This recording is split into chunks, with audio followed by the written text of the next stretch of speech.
ജനനത്തിന്മേലും മരണത്തിന്മേലും ഉള്ള നിയന്ത്രണം. എന്നാൽ മനുഷ്യന് നിയന്ത്രണം തന്നിരിക്കുന്ന ഒരു സംഗതി ഇവിടെയുണ്ട്. ജനനമെന്ന മൂന്നക്ഷരത്തിന്റെയും മരണമെന്ന മൂന്നക്ഷരത്തിന്റെയും ഇടയ്ക്കുള്ള മൂന്നക്ഷരമാണ് ജീവിതം. ഈ ജീവിതം എങ്ങനെ ആയിരിക്കണം എന്ന് തീരുമാനിക്കാൻ അത് ദൈവത്തോടൊപ്പം ആയിരിക്കണോ അതോ ലൗകികപരമായിട്ടായിരിക്കണമോ എന്ന് തീരുമാനിക്കാനുള്ള വിവേചന അധികാരം, അത് എപ്രകാരം മുൻപോട്ട് കൊണ്ടുപോകണം എന്നുള്ള സ്വാതന്ത്ര്യം അത് ദൈവം മനുഷ്യനെ ഈ ലോകത്തിലായിരിക്കുന്ന സമയത്ത് നൽകി. മനുഷ്യനെ സൃഷ്ടിച്ച ദൈവം മനുഷ്യനെങ്ങനെ ഈ ലോകത്തിലായിരിക്കണമെന്ന് പറഞ്ഞിരിക്കുന്ന ആ ബുക്കിലേക്കാണ് ദൈവവചനം, വേദപുസ്തകം. നമ്മൾ ഈ ലോകത്തിൽ ജനിച്ചു, അതുകൊണ്ട് നമ്മൾ മരണത്തെ അഭിമുഖീകരിച്ചേ പറ്റുകയുള്ളൂ. നമ്മുടെ ജീവിതത്തെ ഒന്നുകൂടെ ദൈവത്തോട് ചേർത്ത് കൊണ്ടുപോകാനായിട്ട് ശ്രമിക്കണം. ഒരു നിഷ്കളങ്കനായിട്ടൊരു മനുഷ്യനാണ്, സ്വല്പം മുൻപോക്കൊക്കെ ഉണ്ടെങ്കിലും അദ്ദേഹത്തിന്റെ മനസ്സിലൊന്നുമില്ല. ദൈവത്തിന്റെ സന്നിധിയിൽ ചേർക്കപ്പെടുമെന്ന് ദൈവജനം പറയുന്നു. തീർച്ചയായിട്ടും ഈ പിതാവ് ദൈവത്തിന്റെ സന്നിധിയിൽ എത്തപ്പെട്ടിട്ടുണ്ടെന്നുള്ളതിൽ സംശയമില്ല. സാധാരണ ഏത് മനുഷ്യന്റെയും മനസ്സിൽ ഭയവും ഉത്കണ്ഠയുമാണ് ഉണ്ടാകുക. എന്നാൽ ഈ പിതാവിന് അങ്ങനെയുള്ളൊരു ചിന്താഗതിയോ അങ്ങനെയുള്ള ഒരു അവസ്ഥയോ ദൈവത്തിന്റെ പ്രകാരമേ സാധ്യമാകുകയുള്ളൂ. അതുകൊണ്ട് നമ്മുടെ ജീവിതത്തിൽ സംഭവിക്കുന്നതെല്ലാം ദൈവത്തിന്റെ ഹിതമാണെന്ന് നാം തിരിച്ചറിയാൻ അംഗീകരിക്കുമ്പോൾ നമുക്ക് നമ്മുടെ ജീവിതത്തിലുണ്ടാകുന്ന എല്ലാ പ്രയാസങ്ങളെയും എല്ലാ പ്രതികൂലങ്ങളെയും അതിജീവിക്കുവാനായിട്ട് ദൈവവചന പ്രകാരം കൂടുതൽ ക്രമപ്പെട്ട് ജീവിക്കുവാനായിട്ട് ദൈവം ഇടയാകും. അമ്മയ്ക്കും മക്കൾക്കും കുട്ടിമക്കൾക്കും കുഞ്ഞുങ്ങൾക്കും ജനങ്ങൾക്കും എല്ലാവർക്കും ദൈവമായ ദൈവം അവരുടെ സമാധാനവും അവരുടെ ആത്മാർത്ഥ ഉയർത്തുന്നതായിട്ട് അവരെ നിലപ്പെടുത്തട്ടെ, അവരെ ശക്തീകരിക്കട്ടെ.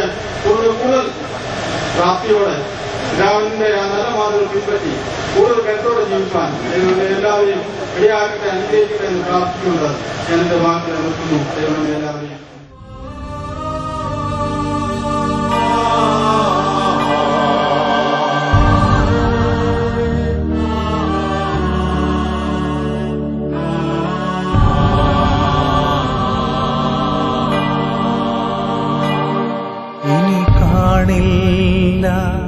പ്രിയരേ, നമ്മളീ ലോകത്തിൽ ഇനി കാണില്ല. പ്രിയരേ, നമ്മളീ ലോകത്തിൽ യാത്രയാകുന്നു ഞാൻ സ്വർഗരാജ്യത്തിൽ.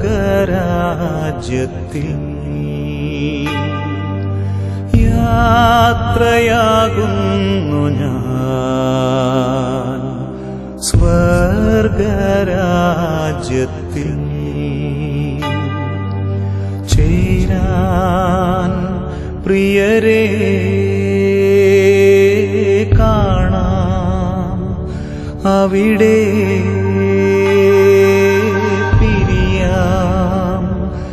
ഇപ്പോൾ കാണാം അവിടെ.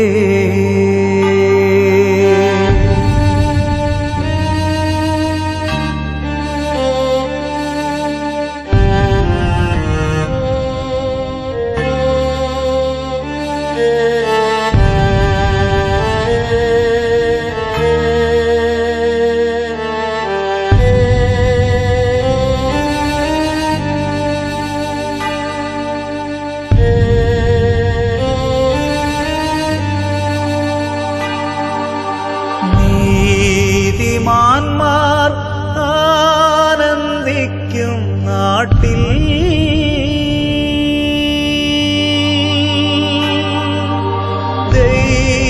ദൈവനാമ കീർത്തനം പാടാൻ.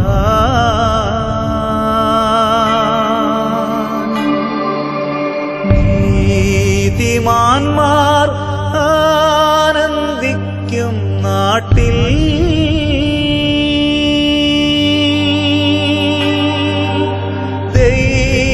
ദൈവനാമ കീർത്തനം പാടാൻ.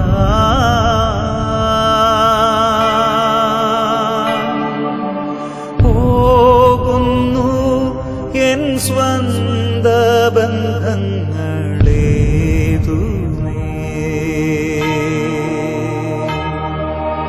പിന്നിൽ മനസാലുപേക്ഷിച്ച്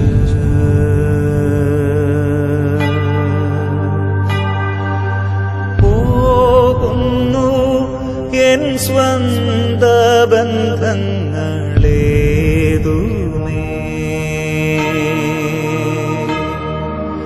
പിന്നിൽ മനസാലുപേക്ഷിച്ച്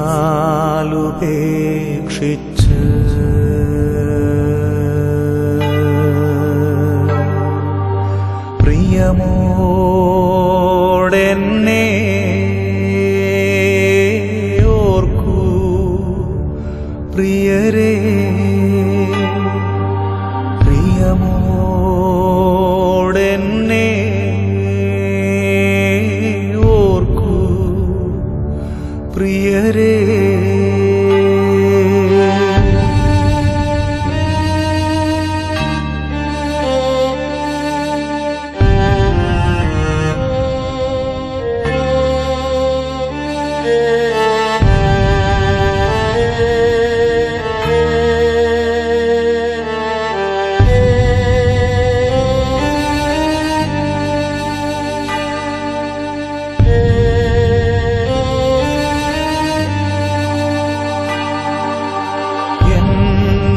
നിങ്ങൾ ആഴമായി സ്നേഹിച്ചു,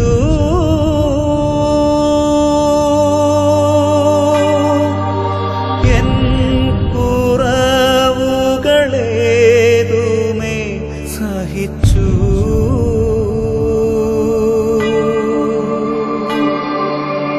എന്നെ നിങ്ങൾ ആഴമായി സ്നേഹിച്ചു,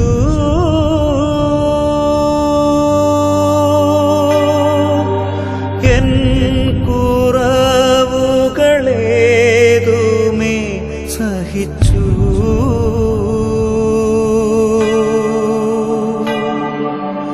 ഞാൻ മൂലം നിങ്ങൾ നൊന്തതോർക്കുന്നു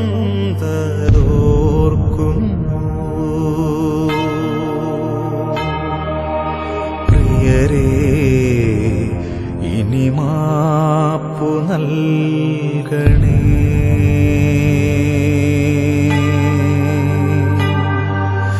ഞാൻ മൂലം നിങ്ങൾ നൊന്തതോർക്കുന്നു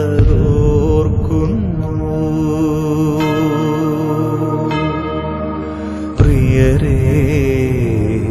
ഇനി മാപ്പു നൽകണേ.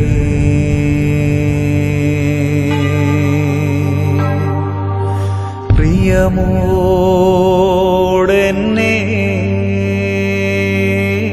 ഓർക്കൂ പ്രിയരേ. പ്രിയമോടെന്നെ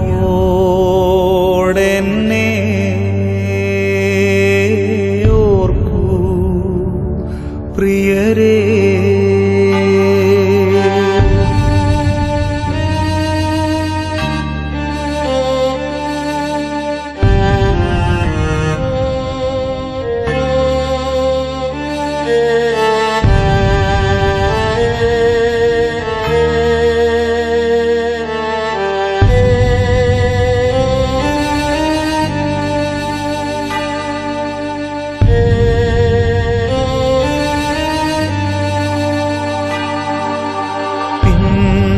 പിന്നെയാവട്ടെ എന്നുള്ളിൽ കരുതി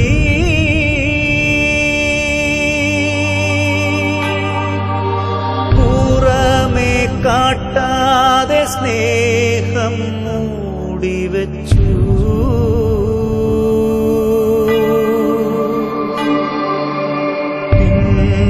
പിന്നെയാവട്ടെ എന്നുള്ളിൽ കരുതി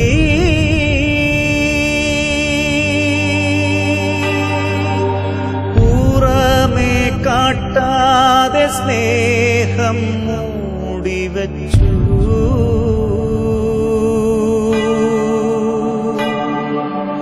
നേരം പോയി ഇനിയൊന്നും നൽകുവാനാവില്ല.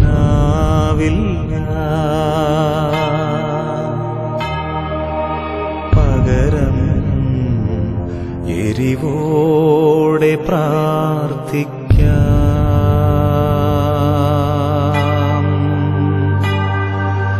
നേരം പോയി ഇനിയൊന്നും നൽകുവാനാവില്ല.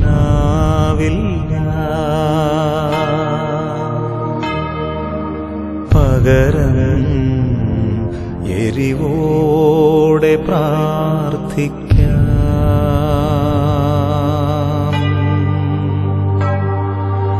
പ്രിയമോടെന്നെ ഓർക്കൂ പ്രിയരേ, പ്രിയമോടെന്നെ ഓർക്കൂ പ്രിയരേ. തകച്ചായൻ എൻ്റെ മൂത്ത അളിയനാണ്. ഞങ്ങളുടെ കുടുംബത്തിൽ മൂത്ത മകൾ എന്ന് പറയുന്ന അമ്മയാണ്. അങ്ങനെ ഞങ്ങളുടെ കുടുംബത്തിൽ ആദ്യ ബന്ധത്തിലേർപ്പെട്ട അച്ഛനാണ് ഇപ്പോൾ ഈ ലോകത്തോട് ഇവിടെ പറഞ്ഞ് 6 വർഷമായി ഇവരുടെ വിവാഹം നടന്നിട്ട്. ഈ 46 വർഷത്തെ പരിചയം ബന്ധം ഞങ്ങൾക്ക് ഈ പ്രിയ തറയിലേത്ത് കുടുംബമായിട്ടുണ്ട്. കുടുംബത്തിലെ ദൈവം ഇത്രത്തോളം അനുഗ്രഹിച്ചു. അവരുടെ കുടുംബജീവിതത്തിൽ അവർക്ക് 3 തലമുറകളെ കൊടുത്തു. അവരുടെ ഈ കുടുംബജീവിതം ധന്യമായി തീരുവാൻ കർത്താവ് സഹായിച്ചു. അതുപോലെ ബാക്കി സഹോദരിമാരും സഹോദരന്മാരും കുടുംബാംഗങ്ങളായിരിക്കുന്ന എല്ലാവർക്കും ദുഃഖമുണ്ട്. എന്നാൽ ആ ദുഃഖത്തിൽ നിന്നും അത് സമാധാനമാക്കി മാറ്റുവാൻ കഴിയുന്നത് യേശുവിന് മാത്രമാണ്. യേശുവാണ് സമാധാനത്തിന്റെ പ്രഭു. ദൈവവചനത്തിൽ നിന്നൊരു കാര്യം കൂടെ ഓർപ്പിക്കാൻ ഞാൻ ആഗ്രഹിക്കുന്നു. ദൈവവചനത്തിൽ ഇങ്ങനെ എഴുതിയിട്ടുണ്ട്: നിങ്ങൾ ജീവനോടിരിക്കുമ്പോൾ ചെയ്തത് നല്ലതാകിലും തീയതാകിലും അതിന് തക്കത് പ്രാപിപ്പാൻ ദൈവത്തിന്റെ ന്യായാസനത്തിന് മുമ്പാകെ നാം എല്ലാവരും നിൽക്കേണ്ട എന്താണോ അതിന് തക്കവണ്ണം പ്രാപിക്കുവാൻ തക്ക ഒരുക്കം നമ്മുടെ ജീവിതത്തിൽ ഉണ്ടാകും. ഈ ഒരു അനുഭവത്തിലൂടെ കടന്നു പോകേണ്ടവരാണ്. അഥവാ മരണം ഏത് മനുഷ്യനെയും ഏത് സമയത്തും പിടിക്കും. കർത്താവിന്റെ വരവ് ഇന്നാണോ നാളെയാണോ എന്നുള്ളത് നമ്മുടെ ജീവിതത്തിൽ നമ്മളുടെ ഓർമ്മയിലിരിക്കണം. അതനുസരിച്ച് നമ്മൾ ഈ ലോകത്തിൽ നന്മ ചെയ്ത് ദൈവകൽപ്പന പ്രകാരം നമ്മൾ ജീവിച്ചാൽ അവനിൽ നിന്നും നല്ലത് പ്രാപിപ്പാൻ ഇടയായി തീരും. മറ്റേയാൾ ഒന്നുമില്ലായ്മയിൽ അദ്ദേഹം ഭവിച്ച് സുഖിച്ചു പുളച്ചു ജീവിച്ച ആ ധനവാന് ഏറ്റവും ഉയർന്ന വലിയ ഉന്നതമായ ഒരു ശവസംസ്കാര ശുശ്രൂഷയൊക്കെ കിട്ടി. അബ്രഹാമിന്റെ മടി എന്ന് പറയുന്ന പർദീസയിലാണ് ഇരുന്നത്. ദൈവവചനം അനുസരിച്ച് നാം ജീവിക്കേണ്ടത് ആവശ്യമാണ്. ആ നമ്മുടെ ധനമോ നമ്മുടെ പ്രതാപമോ നമ്മളുടെ ആരോഗ്യമോ മറ്റെന്തെല്ലാമോ ഈ ലോകത്തിനും ദൈവകൽപ്പനകൾ അനുസരിക്കുന്ന ഒരു വ്യക്തിക്ക് മാത്രമേ ലഭിക്കത്തുള്ളൂ. ദൈവവചനപ്രകാരം അവന്റെ തന്നെ താഴ്മയോടെ വിനയത്തോടെ ദൈവസനെ ഭക്തിയോടെ നമ്മൾ ചെയ്യുന്നുണ്ട്. അതിന് തക്കത് നമ്മൾ പ്രാപിക്കും. എന്നാൽ അവിടെ ചെന്ന ശേഷം ഇവിടുന്നുള്ള പ്രാർത്ഥന കൊണ്ട് എന്തെങ്കിലും നേടാമെന്ന് അല്ലെങ്കിൽ മറ്റെന്തെങ്കിലും കാര്യങ്ങൾ ചെയ്തത് കൊണ്ട് എന്തെങ്കിലും നേടാമെന്ന് ചിലർക്ക് ചിന്തയുണ്ടാകാം. അവർ 2-3 ആവശ്യങ്ങൾ ദൈവസന്നിധിയിൽ വെച്ചു, അത് ലഭിക്കുന്നില്ല എന്നുള്ളത് ദൈവവചനത്തിന്റെ വെളിച്ചത്തിൽ നമുക്ക് മനസ്സിലാക്കുവാൻ കഴിയും.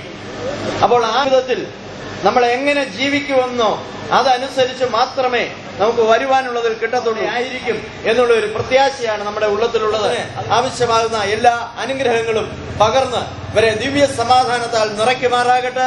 കുടുംബത്തിന്റെ പേരിൽ കൈപ്പള്ളിൽ കുടുംബത്തിന്റെ പേരിലുള്ള എല്ലാ ദുഃഖവും ഈ സമയം ഞാൻ ഈ പ്രിയ കുടുംബത്തോട് ചേർന്ന് പങ്കുവയ്ക്കുന്നു. കർത്താവ് എല്ലാവർക്കും ദിവ്യ സമാധാനത്താൽ നിറച്ച് അനുഗ്രഹിക്കട്ടെ എന്ന് പ്രാർത്ഥിച്ചുകൊണ്ട് ഏറ്റവും അടുത്ത സ്നേഹിതരിൽ ഒരു പ്രിയപ്പെട്ടവരാണ് ഇപ്പോൾ നമ്മെ അവർക്ക് വേർപെട്ടു പോയിരിക്കുന്നത്. എപ്പോഴും കാണുകയും സംസാരിക്കുകയും കൂട്ടായ്മയുടെ സന്തോഷം പ്രാർത്ഥപ്പെട്ടതായിരുന്നു. പ്രിയപ്പെട്ട അമ്മണി, പ്രിയപ്പെട്ട ഷൈനി, വിനോദ്, സന്തോഷ്, എല്ലാവരും എനിക്ക് സ്നേഹിതരായിരുന്നു. ആ ബന്ധത്തിലാണ് ഇപ്പോൾ എനിക്ക് കടന്നു വന്ന് രണ്ടു വാക്കുകൾ പറയുവാനുള്ള അവസരം ലഭിച്ചത്.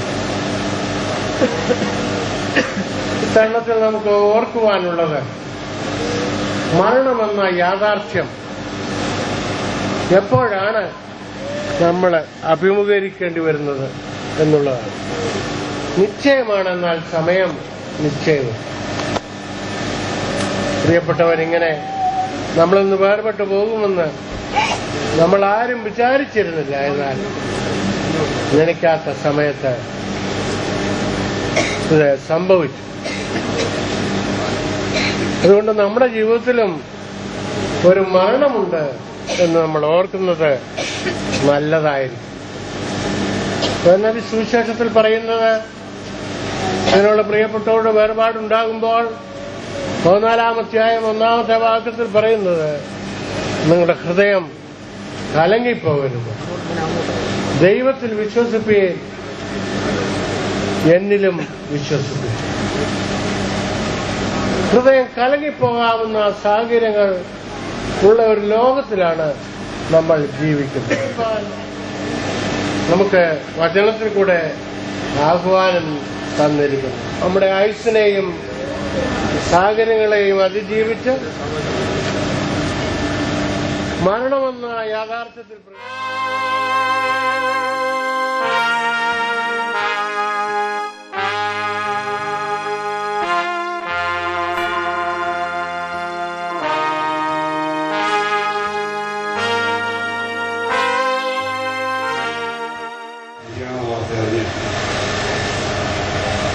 ഞാൻ ശ്രീ മക്കിയുള്ളത്തിൻ്റെ കൂടെ വീട്ടിൽ വന്നിരുന്നു. നമ്മുടെ മമ്മി എന്നോട് ഞാൻ പറഞ്ഞിരുന്നു. എന്നെ സംബന്ധിച്ചിടത്തോളം 10-30 വർഷക്കാലത്തെ സുദൃഢമായ ആനന്ദമുണ്ടായിരുന്ന ഒരു ജ്യേഷ്ഠ സഹോദരനായിരുന്നു അന്തരിച്ച തങ്കച്ചായൻ. തങ്കച്ചായനെക്കുറിച്ച് ഓർക്കുമ്പോൾ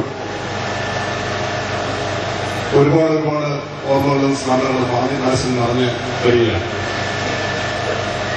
ദീർഘകാലം കോന്നിയിലെ ഒരു പൊതുപ്രവർത്തകനായി കഴിഞ്ഞ സന്ദർഭങ്ങളിലൊക്കെ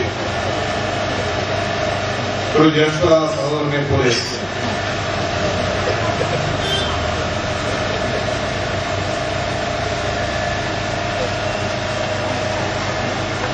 ശരി കാണുമ്പോൾ പ്രോത്സാഹിപ്പിക്കുകയും ആരിടവുമ്പോഴും തെറ്റു കാണുമ്പോഴും ഒക്കെ ഒരു സഹോദര ബുദ്ധിയ അതൊക്കെ തിരുത്താൻ ശ്രമിക്കുകയും ചെയ്തിരുന്ന ഒരു വലിയ മനുഷ്യസ്നേഹിയായിരുന്നു തങ്കച്ചായൻ. കോന്നിയില് കച്ചവട സ്ഥാപനവുമായി അതിന്റെ നേതൃത്വ രംഗത്ത് വന്നിരിക്കുന്ന കാലഘട്ടങ്ങളിൽ ഒരു കച്ചവടക്കാരൻ എന്നതിനേക്കാൾ ഉപരി കോന്നിയിലെ പൊതുസമൂഹത്തിൽ നടക്കുന്ന ചലനങ്ങളൊക്കെ നോക്കിക്കാണുകയും അതിനെയൊക്കെ വിലയിരുത്തുകയും നന്മകളെ സമാധാനത്തോടും നിശബ്ദതയോടും കൂടി പ്രോത്സാഹിപ്പിക്കുകയും തിന്മകൾക്കെതിരെ സംസാരിക്കുകയും ചെയ്യുന്ന ഒരു വലിയ ഹൃദയത്തിന്റെ ഉടമയായിരുന്നു. എന്റെ ഒരു വീട് പോലെയാണ് തങ്കച്ചായന്റെ വീട്. ഇവിടെ അമ്മയും മാമയാണെങ്കിലും വിനോദാണെങ്കിലും സന്തോഷമാണെങ്കിലും സന്തോഷിന്റെയും വിനോദത്തിന്റെയും ഒക്കെ സഹോദരിയാണെങ്കിലും ഒക്കെ വളരെ കൊച്ചിലെ പോലെ ഒന്നിച്ച് ഞങ്ങൾ കാണുകയും ഇടപെടുകയും ഒരു വീട് പോലെ കഴിഞ്ഞ സന്ദർഭങ്ങളാണ് മനസ്സിൽ. ഈ ദുഃഖം താങ്ങുവാൻ ഈ കുടുംബത്തിന് ശക്തി പോരട്ടെ എന്ന് പ്രാർത്ഥിക്കും. അനുശോചനം കുടുംബാംഗങ്ങളെ അറിയിക്കുന്നു. ഞാൻ നമ്മളോട് യാത്ര പറഞ്ഞു തിരിയുകയും ദീർഘകാലം തോന്നി ഇവിടെ പൊതു സമൂഹത്തിലും പ്രത്യേകിച്ച് ഒരു പ്രമുഖനായ വ്യാപാരി എന്ന നിലയിലും അദ്ദേഹം ഭൂമിക്ക് നൽകിയിട്ടുള്ള സംഭാവനയും ഈ അവസരത്തിൽ ഞാൻ സ്മരിക്കുകയാണ്. കഴിഞ്ഞ നാളുകളിൽ അകച്ചായനുമായി ഇടപെട്ടിരുന്ന ഓരോ നല്ല സ്മരണകൾ നമ്മുടെ മനസ്സുകളിലേക്ക് കടന്നു വരുന്നുണ്ട് എന്നുള്ളതുമായിട്ടുള്ള പ്രത്യേകമായ ആത്മബന്ധത്തെ ഞാൻ ഈ അവസരത്തിൽ പ്രത്യേകമായി ഓർക്കുന്നു. പ്രത്യേകിച്ച് എൻ്റെ പ്രിയങ്കരായ സ്നേഹിതൻ ശ്രീ സന്തോഷയെയും അതുപോലെ തന്നെ മറ്റ് മക്കളെയും പ്രിയപ്പെട്ട ബന്ധുക്കളെയും ഒക്കെ അനുശോചനത്തിൻ്റെതായ ഒരു വാക്ക് അറിയിച്ചുകൊണ്ട് ഞാൻ എൻ്റെ വാക്കുകളെ നിർത്തട്ടെ. കോന്നി ബ്ലോക്ക് പഞ്ചായത്തിന്റെ പേരിലുള്ള എല്ലാ ആദരാഞ്ജലികളും ഞാൻ നിങ്ങളുടെ ഹൃദയം കലങ്ങിപ്പോകരുത്. ദൈവത്തിൽ വിശ്വസിക്കുന്നു, എന്നിലും വിശ്വസിക്കുന്നു. ചലനമറ്റു കിടക്കുന്ന മൃതശരീരത്തിന് മുന്നിലിരുന്ന് ബന്ധുക്കളും കൂടി വന്നവരും ഇങ്ങനെ ആത്മകഥം ചെയ്യും. ഇനിയും ഈ കരകൾ ചലിക്കുമോ? ഇനിയും ഈ മുഖം മുച്ചിരിക്കുമോ? ഇനിയും ഈ കാലുകൾ നടക്കുമോ?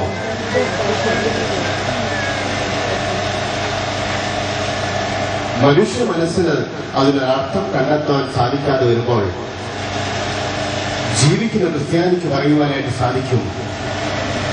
ജനനം എന്ന മൂന്നക്ഷരത്തിൽ തുടങ്ങി ജീവിതം എന്ന മൂന്നക്ഷരത്തിലൂടെ മരണം എന്ന മൂന്നക്ഷരത്തിൽ എത്തിച്ചേരുമ്പോൾ ജീവിക്കുന്ന ക്രിസ്ത്യാനിക്ക് മരണം ഒരന്ത്യമല്ല, മറിച്ച് താൻ പ്രിയം വെച്ച പ്രാണപ്രിയനെ എതിരേൽക്കുവാനായിട്ട് കടന്നുപോകുന്ന സുദിനത്തിന്റെ തുടക്കമാണ്.